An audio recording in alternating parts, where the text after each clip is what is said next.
I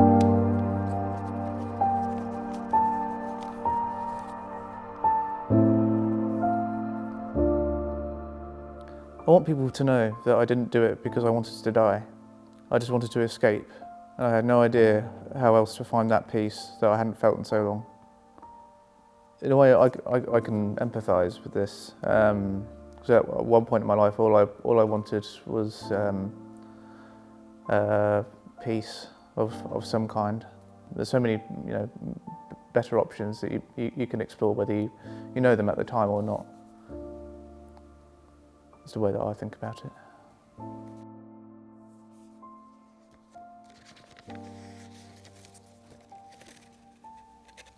Please don't tell me it's selfish. At the point I share that with you, I feel so unwell that I can't see that or I don't care. It's like I have blinkers on. I just can't see it. I agree with this statement.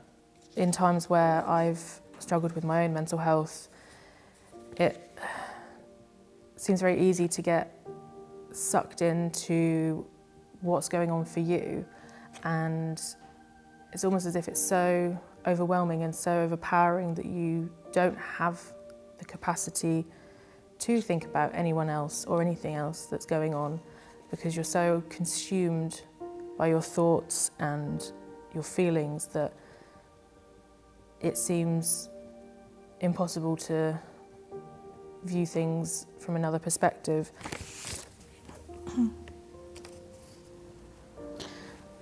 I was so angry at first when my friend said they felt suicidal. I thought I was going to lose them, and that came out in fear, and I shouted at them. I wasn't prepared to hear it, and I didn't know how to feel. I wish I had some information on this before, so I knew where to suggest they could go to talk. I think there's a lot of people that have actually dealt with either being the person telling someone that they're suicidal or being told that they have a friend that feels suicidal. I've been on both ends, and a lot of the time it is really scary because you actually don't know what to say, and especially if it's over messages, you don't know what they're doing and you don't know if they're safe, and all you want to do is keep them alive. But sometimes you can't do everything for that person. You can't be that person's saviour, if that makes sense. It really comes down to making sure that you're there for them. People may not say how they are feeling because they do not know how to articulate it. This is something I really relate to as someone who lives with neurodiversity. Sometimes I will say things like, I want to escape, or I want to go away, or I can't deal with anything, and that's not because I necessarily have got to the point where I'm having thoughts of suicidal ideation, but because I literally just need to remove myself and step away from the situation to be able to process it. I wasn't sure what to do when my friend first told me I felt suicidal, but I looked up on the internet that could help and support them and suggested they contacted their doctor. I relate to that because I was that friend who felt suicidal and I didn't know what support I had, and obviously Google tells you the worst kind of things, but my friend did the research and we went to professional and I got out of that hole, and I'm grateful to be here today. Not every crisis is as obvious, and it's important to note that sometimes it can look like things are getting better when for the person they are actually getting worse. So from this, I think it's really important to note that some people can give it a real face, put on a mask and say they're fine, they're doing okay, but really they're actually hiding the fact that they're really not doing as well as they're perhaps letting on to you.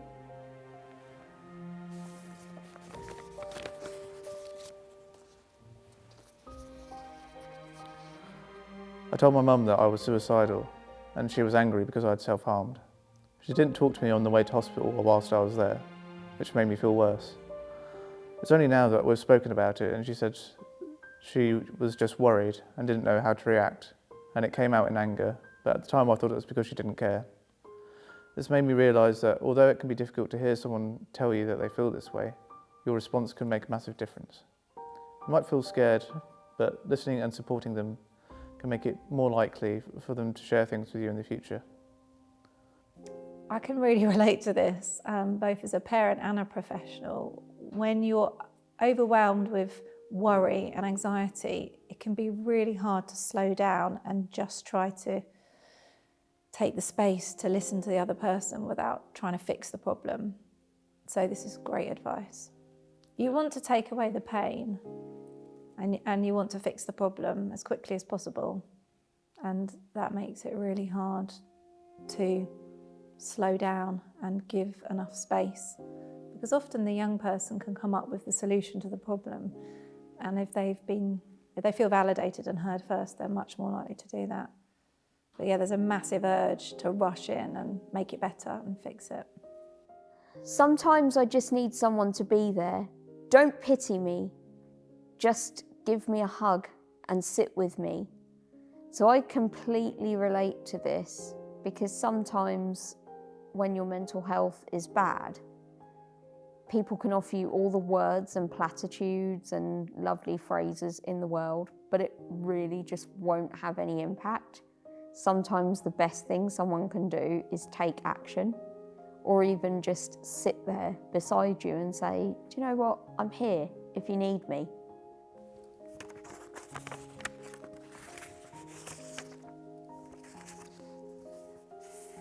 Finding someone's hobbies can really help. Listening to music with them and doing something they enjoy to show them that they matter. I think this is really important because you don't necessarily have to have a direct conversation, but just being with that person in the moment. And for me, personally, doing arts and crafts and bringing me kind of to the present is really helpful for me. And it's just knowing that even if you don't want to help talk about it, someone is there for you to support you through what can be an incredibly difficult thing. I was able to speak to my daughter when the crisis had passed, to ask what I can do to help in difficult and distressing moments. This helped me to support her in a better way and has helped my daughter and myself. I think this is really helpful because when things are calmer, you can talk to one another and make a plan.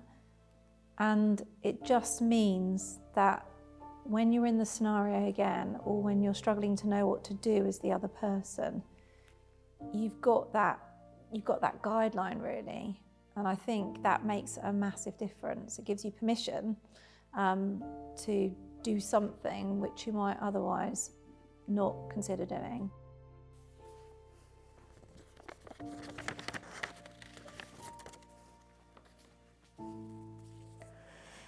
We have got to tackle the myths and misconceptions. Talking to someone about suicide will not increase the risk. It will actually help a person. It definitely will help a person because you're talking about it, and the first step is being honest with yourself of how you're feeling. For me, I had to be honest, or else I kept pushing people away and found myself in a deeper hole that I was getting in. So for me to come out of that hole, I had to admit to myself I did feel low, but I had to also be vulnerable around people to be able to get the right support I needed. I just want you to know, if you feel suicidal, it does get better, and I'm glad I'm still here. Yeah, I think that's the main thing about suicide is you think it's never going to get better, but I was in a place where I never thought it was going to get better. Now I barely have any suicidal thoughts, so it does always get better.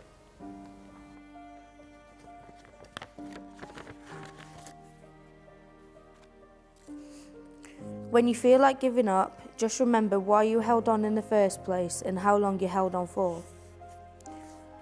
So for me, that was a really lived experience. I wanted to give up. It doesn't matter what I had in place, what things I had in life.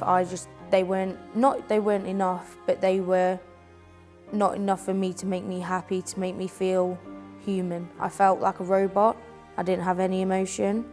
But then I realised how long I actually held on for, and it was all my life to the space of 10 years old to 13 to 16. With the right support and with the people around me, I made it to my 23rd birthday with everything that I've now got to gain in life. As long as I keep fighting as well as you can gain that as well.